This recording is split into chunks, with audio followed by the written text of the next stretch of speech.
हमारा चैप्टर राष्ट्रीय आय चल रहा है और जिसमें हमने एक क्लास करी है। एंड ये हमारी दूसरी क्लास है जिसमें हम क्या करेंगे, आज पूरा आय का चक्रीय प्रवाह को हम समझ लेंगे, इसके टाइप को समझ लेंगे, कंप्लीट आय का चक्रीय प्रवाह हम खत्म करेंगे। ठीक है, जिसको हम इंग्लिश में बोलते हैं circular flow of income. Okay, पूरा कंप्लीट हम खत्म करेंगे। सबसे पहले तो आपको मैं बता देता हूँ कि हमने पिछले क्लास में क्या क्या करा था। ठीक है, हमने पिछले क्लास में राष्ट्रीय आय को समझ लिया था, है ना।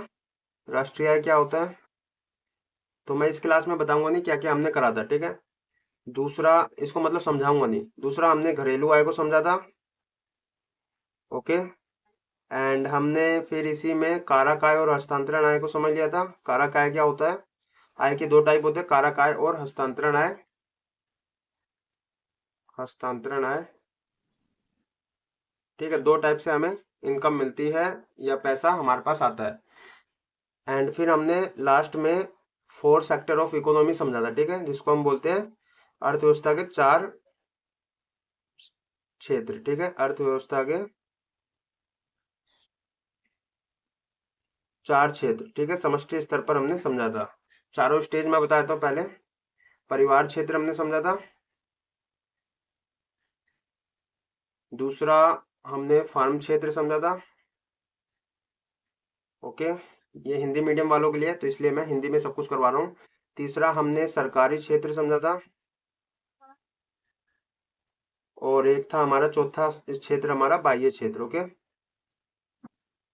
ये चार क्षेत्र अर्थव्यवस्था के होते हैं, इसको हमने पूरा कंप्लीट समझा था, इनका काम क्या होता है एंड ये क्या करती है। ठीक है, आज हम कंटिन्यू करेंगे क्योंकि हमें आज जो हम आय का चक्रीय प्रवाह पढ़ रहे हैं उसके लिए हमें ये चारों क्षेत्र हमें पता होना जरूरी है। ठीक है, अगर देखो हम टू सेक्टर की बात कर रहे हैं तो हम टू सेक्टर में बस परिवार क्षेत्र और फार्म क्षेत्र को लेके चलेंगे। ओके, टू सेक्टर में हम क्या करेंगे, परिवार क्षेत्र और फार्म क्षेत्र को लेके चलेंगे। अगर मैं तीन सेक्टर की बात करता हूँ, थ्री सेक्टर इकोनॉमी जिसे हम बोलते हैं, तो हमारा सरकारी क्षेत्र इंक्लूड हो जाता है उसमें। ठीक है, इसको थ्री सेक्टर ऑफ इकोनॉमी बोलते हैं। Okay, three sector.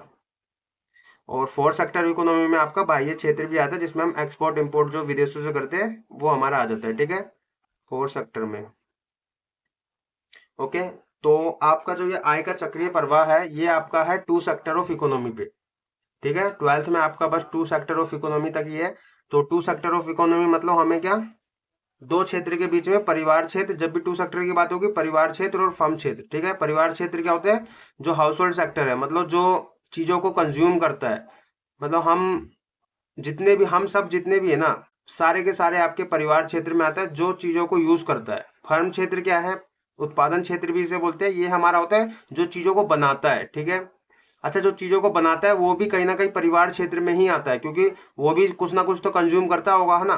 तो वो परिवार क्षेत्र का भी हिस्सा है, लेकिन वो फर्म क्षेत्र का भी हिस्सा रहेगा क्योंकि वो चीजों को बनाता भी है। ओके, फर्म क्षेत्र मतलब इंसान की बात नहीं हो रही यहाँ पे, फर्म क्षेत्र मतलब जो प्रोड्यूस कर रहा है, जो चीज प्रोड्यूस हो रही है, ठीक है, वो हमारा सेक्टर है।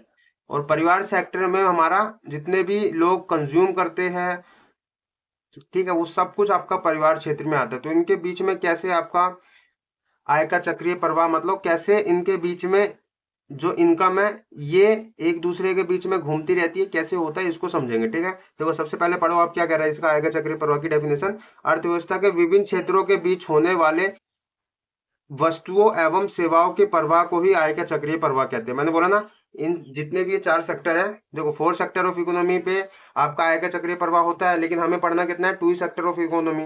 तो अगर आप टू सेक्टर ऑफ इकोनॉमी पढ़ रहे हो, टू सेक्टर ऑफ इकोनॉमी में आप क्या बोलोगे, यहाँ पे बोला ना अर्थव्यवस्था के विभिन्न क्षेत्रों के बीच, आप बोलोगे अर्थव्यवस्था में परिवार क्षेत्र और फर्म क्षेत्र के बीच होने वाले वस्तुओं एवं सेवाओं के प्रवाह को हम आय का चक्रीय प्रवाह कहते हैं। ओके, ये टू सेक्टर ऑफ इकोनॉमी की बात होगी। ओके, लेकिन आय का चक्रीय प्रवाह की फॉर्मल डेफिनेशन क्या है, कोई भी सेक्टर के बीच में अगर आपका हो रहा है आय का चक्रीय प्रवाह तो हम क्या बोलेंगे, आय के अर्थव्यवस्था के विभिन्न क्षेत्रों के बीच, कोई भी क्षेत्र के बीच होने वाले वस्तुओं एवं सेवाओं के प्रवाह को हम आय का चक्रीय प्रवाह कहते हैं। ठीक है, अच्छा, यहाँ पे वस्तुओं एवं सेवाओं, या फिर आप लिख सकते हो वस्तुओं एवं मुद्रा।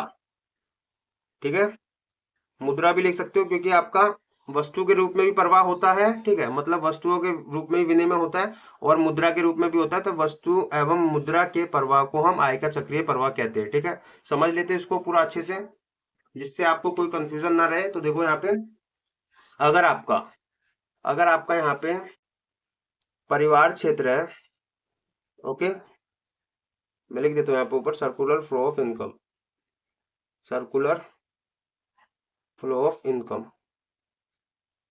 ओके, यहाँ परिवार क्षेत्र, यहाँ फर्म क्षेत्र, क्योंकि हम क्या यहाँ पे लिख भी देंगे टू सेक्टर, टू सेक्टर के बीच में हमारा सर्कुलर फ्लो ऑफ इनकम कैसे होता है। ओके, टू सेक्टर फर्म क्षेत्र, तो इन दोनों सेक्टर के बीच में कैसे होता है देखो, पहले परिवार क्षेत्र क्या करता है, फर्म क्षेत्र को संसाधन सेवाएं देता है, ठीक है, संसाधन सेवाएं, जिससे फर्म क्षेत्र क्या करता है, वस्तु एवं सेवा बनाता है। संसाधन सेवा क्या क्या देता है, परिवार क्षेत्र से ही लैंड जाता है, मतलब वही जमीन देता है, ठीक है, वही आपको लेबर भी देता है, मतलब जितने मजदूर है सारे परिवार क्षेत्र से जाते हैं, कैपिटल भी वही देता है, ठीक है, मतलब इन्वेस्टमेंट कोई करना है बिजनेस में तो उसके लिए इनिशियल कैपिटल मतलब इनिशियल पैसा लगता है, तो वो कहाँ से जाता है, परिवार क्षेत्र वाला ही देता है। और आपका एंटरप्रेन्योर मतलब कोई ना कोई तो इसमें बिजनेसमैन होगा, कोई ना कोई तो इसमें उद्यमी होगा जो ये शुरू करेगा, ठीक है, तो ये एंटरप्रेन्योर भी परिवार क्षेत्र से ही जाता है, मतलब लैंड लेबर कैपिटल एंटरप्रेन्योर, ठीक है, जिसे हम हिंदी में बोलते हैं भूमि श्रम पूंजी और आपका उद्यमी। ओके, परिवार क्षेत्र ने इसको दिया। ओके, फर्म क्षेत्र क्या करेगा, फर्म क्षेत्र इन सब का यूज करते मतलब इन सब का यूज करेगा और क्या करेगा, वो वस्तु एवं सेवा बनाएगा, ठीक है, अंतिम वस्तु एवं सेवाएं बनाएगा, है ना, अंतिम वस्तु एवं सेवाएं बनाएगा और वो क्या करेगा, वो परिवार क्षेत्र के पास जाएगा, मतलब अंतिम वस्तु और सेवा यूज कौन करेगा, मतलब जितनी भी ये सारी चीजें नोटबुक से लेके आपके आसपास जितनी भी सारी चीजें ये यूज कौन कर रहा है, परिवार क्षेत्र ही कर रहा है ना, तो ये सारी चीजें क्या परिवार क्षेत्र के पास जा रही है। बट यहाँ पे कहीं ना कहीं आपको पता है कोई भी चीज खरीदने के लिए हमें पैसा की जरूरत पड़ती है ना, कोई भी चीज खरीदने के लिए हमें पैसे की जरूरत पड़ती है। अभी देखो हमने यहाँ पे वस्तु की बस यहाँ पे आपका विनिमय मतलब आपका वस्तु में ट्रेड हुआ है ना, यहाँ पे आपने संसाधन सेवाएं दी और इसने अंतिम वस्तु एवं सेवाएं बना दी, लेकिन भाई ये ऐसे ही नहीं होगा, ये संसाधन सेवा फ्री में नहीं देगा, कहीं ना कहीं इसके बदले पैसा जरूर लेगा ये, है ना, और ये जो अंतिम वस्तु एवं सेवाएं ये बनाया है क्या ये फ्री में ही परिवार क्षेत्र के पास जाएगी, नहीं, इसको खरीदना पड़ता है हमको, तो कहीं ना कहीं इनके बीच में पैसे का भी ट्रेड होता है। तो ये जो संसाधन सेवाएं दी है इस पे फर्म क्षेत्र क्या करेगा, इस पे फर्म क्षेत्र करेगा भैया, थोड़ा यहाँ पे मैं ऊपर कर देता, पर फर्म क्षेत्र मैं चलो यहाँ पे नीचे बनाता हूँ, परिवार क्षेत्र, ओके, और ये फर्म क्षेत्र। अब दूसरा क्या करेगा भाई, फर्म क्षेत्र जो है वो कहीं ना कहीं ये जो संसाधन सेवाएं इस पे दी है तो ये फ्री में तो परिवार क्षेत्र देगा नहीं, इस पे क्या लेगा, लैंड पे जमीन पे रेंट लेता है ना, लेबर को क्या मिलती है, मजदूरी मिलती है, कैपिटल पे इंटरेस्ट मिलता है, एंटरप्रेन्योर को प्रॉफिट मिलता है, तो फर्म क्षेत्र क्या करेगा भैया, इनको संसाधन संसाधन पे क्या करेगा, संसाधन पे भुगतान देगा, है ना, तो इसको बोलते हैं संसाधित भुगतान।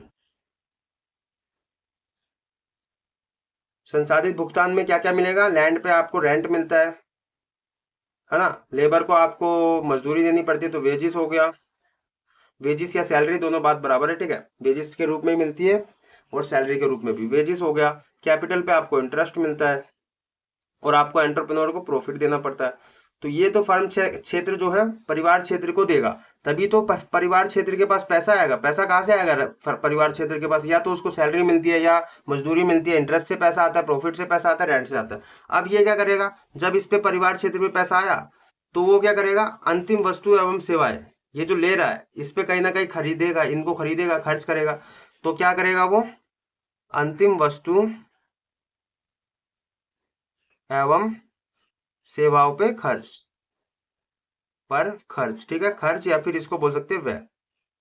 तो कहीं ना कहीं यहाँ पे हमारा क्या हुआ, इसमें बस पैसे का ट्रेड चल रहा है, मतलब पैसे का विनिमय चल रहा है, जिसमें फर्म क्षेत्र क्या परिवार क्षेत्र को रेंट दे रहा है, वेजेस दे रहा है, इंटरेस्ट दे रहा है, प्रॉफिट दे रहा है ना। अच्छा ये सारी जो है ये है भाई फ्री में नहीं दे रहा, क्योंकि ये काम के बदले में ही दे रहा है। मैंने आपको बताया था मेहनत की कमाई क्या होती है, हमारी फैक्टर इनकम होती है, जिसमें आप क्या कुछ देते हो तभी कुछ मिलता है ना, तो ये हमारी फैक्टर इनकम है।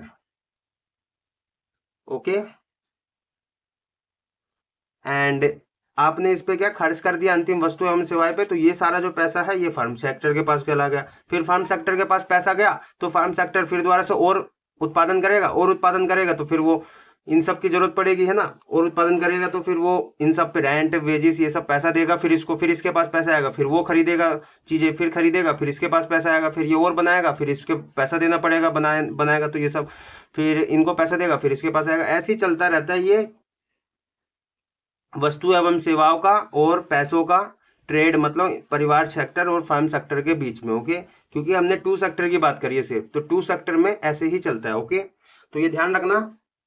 आय का चक्रीय प्रवाह आप समझ गए कि अर्थव्यवस्था में परिवार क्षेत्र और फर्म क्षेत्र के बीच होने वाले वस्तुओं एवं मुद्रा के प्रवाह को ही हम आय का चक्रीय प्रवाह कहते हैं। Okay okay. अच्छा, यहाँ पे देखो, यहाँ पे वस्तु का वन ऑफ ट्रेड, तो इसको हम बोलते हैं वास्तविक प्रवाह। ओके, जिसको हम रियल फ्लो भी बोलते हैं, रियल।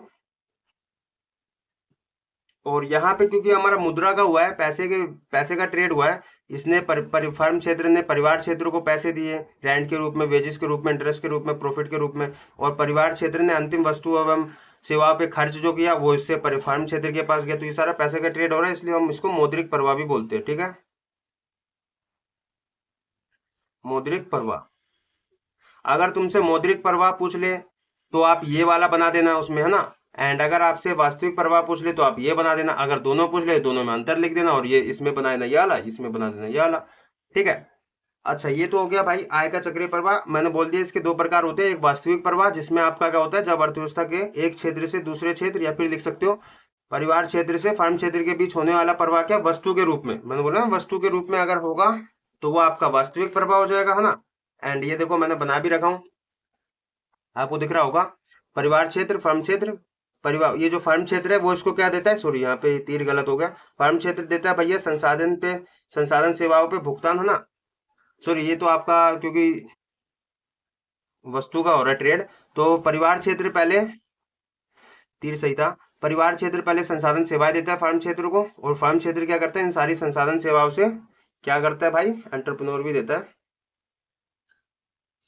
इन सारी संसाधन सेवाएं से अंतिम वस्तु एवं सेवाएं बनाता है। ठीक है, तो ये वास्तविक प्रवाह का हो गया क्योंकि इसमें वस्तु का हो रहा है बस।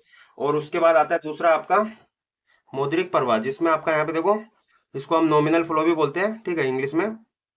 एंड यहाँ पे जब अर्थव्यवस्था के एक क्षेत्र से दूसरे क्षेत्र, या फिर लिख सकते हो फर्म क्षेत्र से परिवार क्षेत्र, या परिवार क्षेत्र से फर्म क्षेत्र के बीच, क्योंकि हम टू सेक्टर की बात करें सिर्फ, तो परिवार क्षेत्र से फर्म क्षेत्र के बीच होने वाला प्रवाह मुद्रा के रूप में हो तो उसे हम मौद्रिक प्रवाह कहते हैं। ठीक है, यहाँ पे देखो परिवार क्षेत्र, फर्म क्षेत्र क्या देता है, पहले यहाँ पे तीर ऐसे बनाओ, पर फर्म क्षेत्र इनको क्या कहते हैं, संसाधन पे भुगतान देता है। ठीक है, तो रेंट, वेजेस, इंटरेस्ट, प्रॉफिट। और फिर परिवार क्षेत्र क्या करता है भाई, फर्म क्षेत्र को कैसे देता है पैसा, अंतिम वस्तु एवं सेवाओं पर खर्च करके, है ना।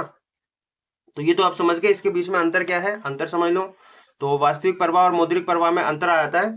तो पहला देखो यहाँ पे, पहले तो आप डेफिनेशन लिख दोगे, यह फर्म और परिवार क्षेत्र के बीच में वस्तु और सेवाओं का प्रवाह होता है। ठीक है, वास्तविक में वस्तु और सेवाओं का प्रवाह। ठीक है, यहाँ पे आपका मौद्रिक में क्या, मुद्रा का प्रवाह। यहाँ पे देखो फर्म और परिवार क्षेत्र के बीच मुद्रा का प्रवाह। ओके, टू सेक्टर की बात हो रही है क्योंकि ट्वेल्थ में आपका बस टू ही सेक्टर तक है, इसलिए आप बस परिवार क्षेत्र और फर्म क्षेत्र के बीच में बात करोगे। ओके, दूसरा देखो क्या बोल रहा है, इसमें वस्तु और सेवाओं का विनिमय होता है। सही बात है भाई, वस्तु और सेवाओं का ही ट्रेड होता है, इसमें आपका मुद्रा का विनिमय होता है ना। उसके बाद तीसरा पॉइंट देखो, तीसरा क्या है, इसमें वस्तु और सेवाओं के विनिमय में, क्योंकि हम वस्तु की बात कर रहे हैं, तो वस्तु का अगर विनिमय होगा तो वस्तु विनिमय प्रणाली की समस्या आ ही सकती है। ओके, तो वस्तु विनिमय प्रणाली की समस्या इसमें आ सकती है, इसमें नहीं आएगी क्योंकि इसमें मुद्रा का हो रहा है, मुद्रा में बात होती है। तो भाई कोई वस्तु विनिमय की बात नहीं हो रही, तो कोई वस्तु विनिमय नहीं होगा तो वस्तु विनिमय प्रणाली की समस्या नहीं आएगी। ठीक है, चौथा, इसे भौतिक प्रवाह के नाम से भी जाना जाता है, क्योंकि देखो इसमें वस्तु की बात हो रही है ना, तो वस्तु चीजें जो है ये भौतिक में आती है, भौतिक मतलब दिखाई जो देती है। ठीक है, तो वस्तु का हो रहा है तो इसको भौतिक प्रवाह के नाम से भी जानते हैं वास्तविक को, और इसे नाम मात्र मतलब नॉमिनल के नाम से भी जानते हैं। ठीक है, अच्छा ये तो हमने समझ लिया भाई आय का चक्रीय प्रवाह और इसके दो प्रकार। ओके, लेकिन आपका अगर आय के चक्रीय प्रवाह के कौन कौन से चरण है, मतलब इसमें कौन कौन से स्टेजेस है भाई, आय का जब चक्रीय प्रवाह होता है तो उसमें क्या क्या चीजें होती है, तो तीन चरण है इसके। ठीक है, पहला आपका उत्पादन चरण, पहले प्रोडक्शन होगा, है ना, फिर वितरण चरण, मतलब उसे जो प्रोडक्शन हुआ, जो भी वस्तु और सेवाएं बनाई गई उसको भेजा जाएगा लोगों तक, है ना, लोगों तक भेजने का कुछ माध्यम होगा, तो उसको हम वितरण चरण भी बोलते हैं या फिर आय चरण भी। ठीक है, इसमें जो उत्पादन हुआ, उत्पादन होने से फिर क्या करेगा कि जिन्होंने उत्पादन करा उनको इनकम भी तो मिलेगी, उनको पैसा मिलेगा ना, तो पैसा मिलेगा तो आय चरण हो गया इसको। तीसरा है व्यय चरण। ठीक है, जिसमें हम क्या करते हैं, फिर चीजें खरीदते हैं जिसको हम खर्च चरण भी बोल सकते हैं, व्यय चरण। ओके, चीजें खरीदेंगे, फिर खरीदने से फिर फार्म सेक्टर के पास पैसा चला जाएगा, फिर वो उत्पादन करेगा, फिर वो इनकम देगा, फिर वो आप खर्च करोगे, है ना। तो ऐसे ही ये 3 चरण में इसको बांटा गया। आय का चक्रीय प्रवाह आपका 3 चरण में होता है, ठीक है। तो उत्पादन चरण में क्या होता है, इस चरण में फर्म उत्पादन के साधनों की सहायता से, है ना, मैंने बोलता ना, फर्म क्या करता है, परिवार सेक्टर से उत्पादन के साधन लेता है, तो उत्पादन के साधन से क्या करता है वो, उसकी सहायता से वस्तु और सेवाओं का उत्पादन कर देता है। उत्पादन चरण में उत्पादन हो जाता है उत्पादन के साधनों की सहायता से। क्या क्या है उत्पादन के साधन, मैंने आपको बताया था, इसको ध्यान भी रखना है आप। आ जाता है आपका फैक्टर ऑफ प्रोडक्शन, पूछ लेता है क्या क्या होते हैं, ठीक है। तो उत्पादन के साधन कौन कौन से होते हैं, उत्पादन के साधन जिसको हम इंग्लिश में फैक्टर ऑफ प्रोडक्शन बोलते हैं, ओके।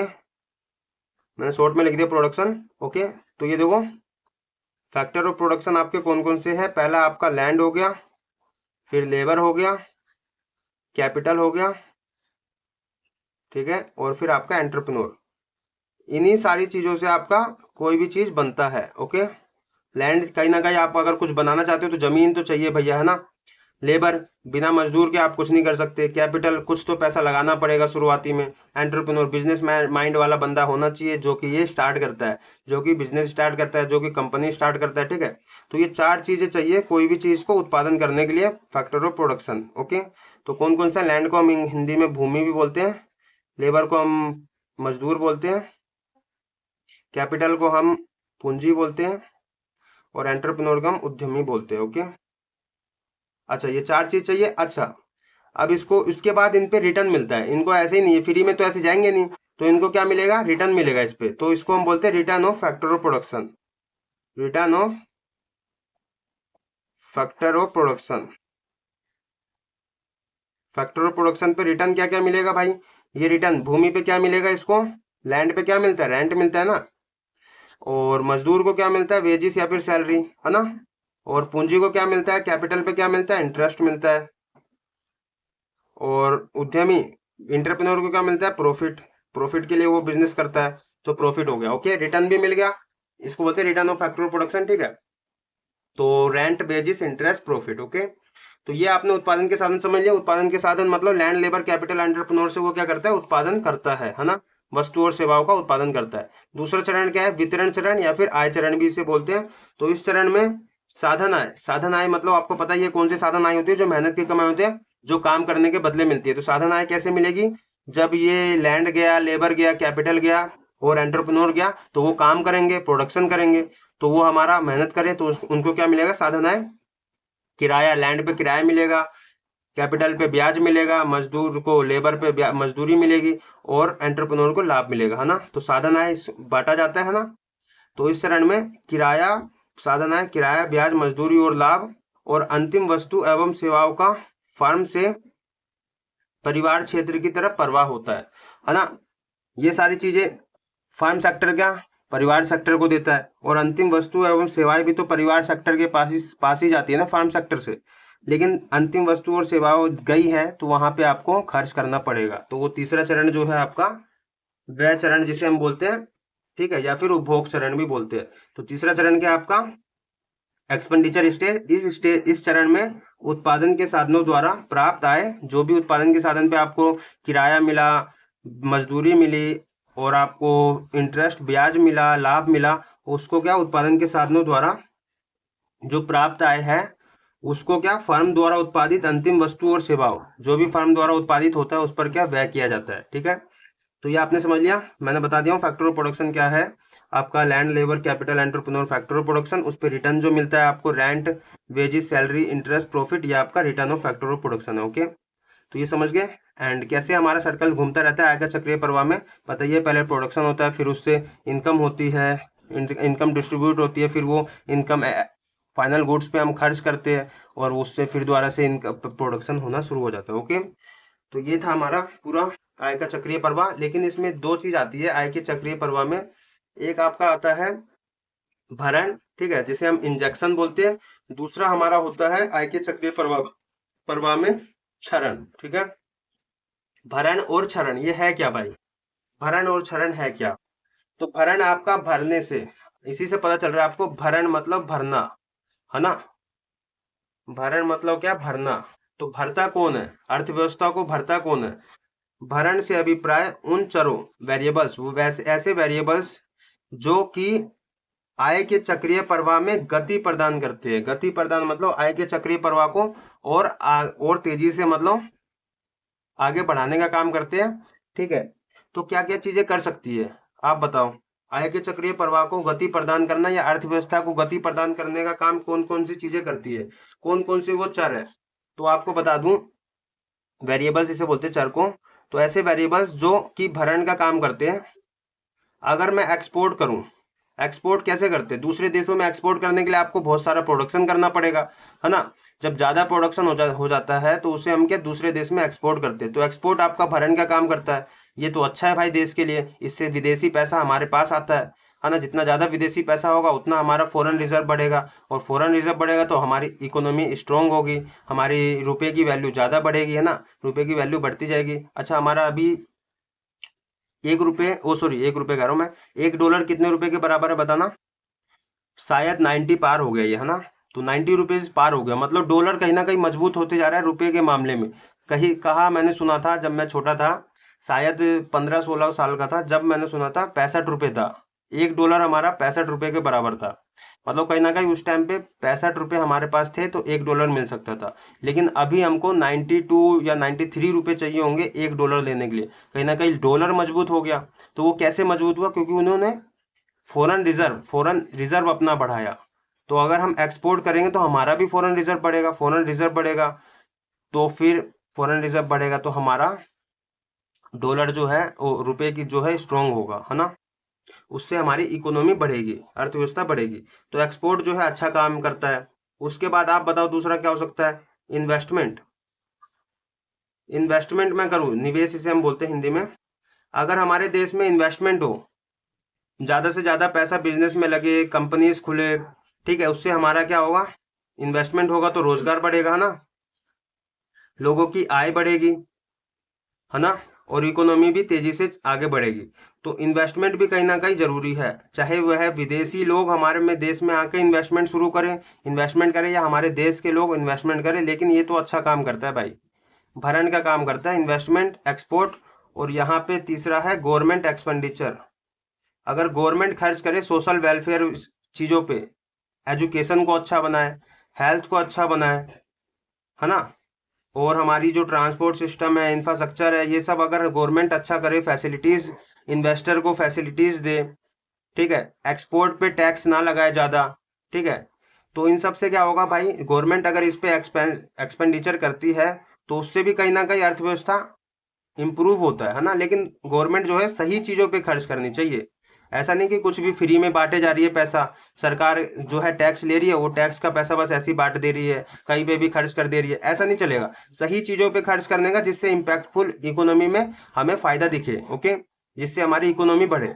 तो ये तीन चीज जो है भरण का काम करता है। कौन कौन सा? एक्सपोर्ट, इन्वेस्टमेंट, गवर्नमेंट एक्सपेंडिचर, है ना? वही मैंने लिखा हूं यहाँ पे, देखो, भरण से अभिप्राय उन चरों से है जो आय के चक्रीय प्रवाह में गति प्रदान करते हैं। गति जो है अच्छी चीज होती है प्रदान करना, ठीक है, या आय के चक्रीय प्रवाह में अर्थव्यवस्था में गति प्रदान करते हैं, ऐसे ही बोल सकते हो, ठीक है। उसके बाद देखो यहाँ पे यह अर्थव्यवस्था पर अनुकूल प्रभाव डालते हैं या प्रदान करते हैं, है ना? मैंने बोला अनुकूल मतलब होता है सीधा, अच्छा प्रभाव डालते हैं, ठीक है।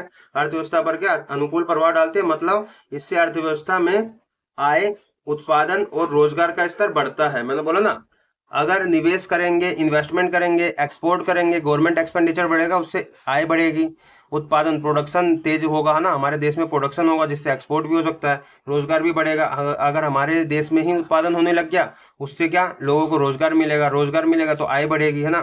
तो इनका स्तर क्या बढ़ जाता है। तो भरण क्या है? इंजेक्शन क्या काम करता है? इंजेक्शन से समझो, इंजेक्शन जब तुम्हारे अंदर लगता है, बीमारी पे लगता है, तो तुम क्या ठीक होते हो, वैसे ही इंजेक्शन, अगर इंजेक्शन कौन कौन से इसमें भरण में आपकी वेरिएबल्स कौन कौन से है?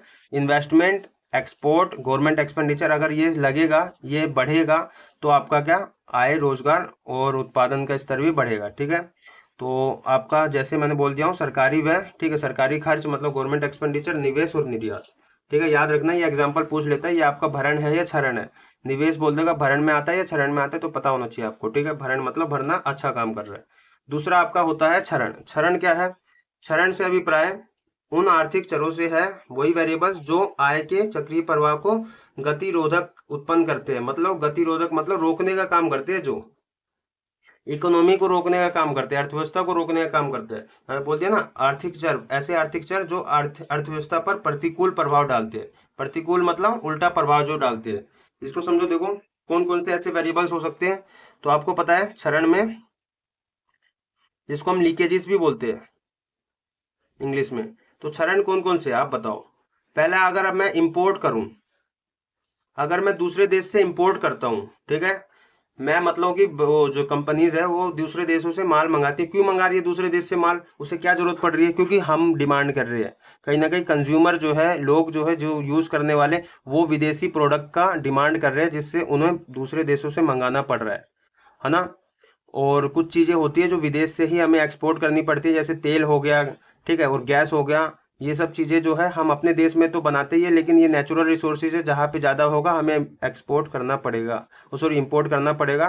तो वो सारी चीजें इंपोर्ट करनी पड़ेगी। तो उससे क्या होगा, हमारे देश का पैसा, मतलब जो फॉरेन रिजर्व है, जो फॉरेन पैसा है डॉलर में, वो कहीं ना कहीं हमें देना पड़ेगा, क्योंकि हम सामान लेंगे तो पैसा तो देंगे। तो हमारा पैसा जाएगा, फॉरेन रिजर्व जाएगा, तो कम होगा कहीं ना कहीं, फिर उससे अर्थव्यवस्था कम होगी, अर्थव्यवस्था जो की ग्रोथ जो है वो कम होगी, है ना। तो इंपोर्ट कहीं ना कहीं ये क्षरण का काम कर रही है। उसके बाद अगर मैं बात करूं, अगर मैं टैक्स लगाऊं, गवर्नमेंट क्या करे, टैक्स लगाए, ठीक है। तो टैक्स लगाने से क्या होगा, गवर्नमेंट अगर टैक्स लगाती है तो टैक्स लगाने से सरकार के पास पैसा जाएगा, देश के लोगों का पैसा सरकार के पास जाएगा, है ना। तो कहीं ना कहीं सरकार के पास पैसा जाएगा, तो हमारे देश का पैसा सरकार के पास जा रहा है, लोगों का पैसा सरकार के पास जा रहा है, तो इन्वेस्टमेंट नहीं कर पाएंगे लोग, है ना, इनकम ज्यादा नहीं होगी। तो ये भी कहीं ना कहीं टैक्स भी जो है वो क्षरण का काम कर रहा है। इसका मतलब ये नहीं कि टैक्स नहीं लगाना चाहिए, टैक्स लगाना चाहिए, लेकिन टैक्स का एक सिस्टमेटिक तरीका होना चाहिए, जिससे लोगों पे उतना लोड नहीं पड़े टैक्स का, और टैक्स का पैसा सही जगह यूज भी होना चाहिए, देश की भलाई के लिए, हेल्थ, एजुकेशन, इंफ्रास्ट्रक्चर, इन सब को डेवलपमेंट करने के लिए यूज भी होना चाहिए, ठीक है। तो गवर्नमेंट टैक्स कहीं ना कहीं क्षरण का काम करती है, गतिरोधक का काम करती है। तीसरा आपका है बचत। अगर मैं सेविंग करूं, इन्वेस्टमेंट एक अगर मैं करता हूँ, इन्वेस्टमेंट से तो भाई बिजनेस बढ़ेगा, इन्वेस्टमेंट से आपका क्या वो ग्रोथ होगी। बट अगर मैं सेविंग करूँ, पैसा बचा के रखूँ, बस बैंक में बचा के रखूँ, क्या उससे कुछ इंप्रूवमेंट हो रही है? बस आपका पैसा बचा हुआ है, कहीं लग नहीं रहा वो। तो उससे अगर पैसे से पैसा नहीं बनाओगे, बस उसको रखे रहोगे, तो पैसा की वैल्यू तो कम होगी, क्योंकि महंगाई तो आगे धीरे धीरे बढ़ती रहती है, महंगाई महंगाई बढ़ेगी साल दर साल। तो कहीं ना कहीं सेविंग की जो आपने पैसा रख रखा है वो, उसकी वैल्यू तो कम होगी, है ना। तो सेविंग भी क्या कर रहा है, नेगेटिव इंपैक्ट डाल रहा है। तो ये जो तीन वेरिएबल्स है, ये क्षरण का काम करते हैं, ठीक है। तो एग्जाम्पल में आप ध्यान रखना, इंपोर्ट, गवर्नमेंट एक्सपेंडिचर और सेविंग, ठीक है। तो मैंने बोल दिया हूँ, यह है अर्थव्यवस्था पर प्रतिकूल प्रभाव डालते हैं, मतलब इससे अर्थव्यवस्था में आय, रोजगार तथा उत्पादन का स्तर घट जाता है, ठीक है। जैसे आपका आयात, बचत और कर, ठीक है। ये ध्यान रखना, मैंने पूरा आपको आय का चक्रीय प्रवाह समझा दिया हूँ, ठीक है। 3 सेक्टर में आपका गवर्नमेंट आ जाता है, और 4 सेक्टर में आपका बाह्यताय, बाह्यताय मतलब वही नेट एक्सपोर्ट कहते हैं हम, जिसे इंपोर्ट एक्सपोर्ट भी आ जाता है, ठीक है। तो ये ध्यान रखना, आपका पूरा मैंने आय का चक्रीय प्रवाह पढ़ा दिया हूँ, जिसमें मैंने आय का चक्रीय प्रवाह बताया। उसके बाद वास्तविक प्रवाह क्या होता है, वस्तु के रूप में अगर फार्म सेक्टर और परिवार क्षेत्र के बीच में प्रवाह हो तो उसे हम वास्तविक प्रवाह बोलते हैं। और हमारा मौद्रिक प्रवाह ही बता दिया, मुद्रा के रूप में प्रवाह हो तो, ठीक है। उसी में मैंने आपको इन दोनों में डिफरेंस बता दिया हूँ।